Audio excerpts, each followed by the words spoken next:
Luncuran awan panas guguran APG Gunung Semeru yang sudah mencapai 17 km membuat Pusat Vulkanologi dan Mitigasi Bencana Geologi PVMBG menaikkan status Gunung Semeru dari level 2 waspada menjadi level 4 awas pada Rabu petang 19 November.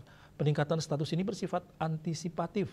Badan Penanggulangan Bencana Daerah BPBD merekomendasikan agar masyarakat tidak berada dalam radius 8 km dari kawah serta memperhatikan sektor selatan hingga tenggara sejauh 20 km dari pusat aktivitas gunung.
Kita di BPBD melalui tim Aju dan jajaran TRC meluncur ke sana untuk membantu memberikan himbauan kepada warga masyarakat sana untuk sementara mengungsi dulu mencari titik aman.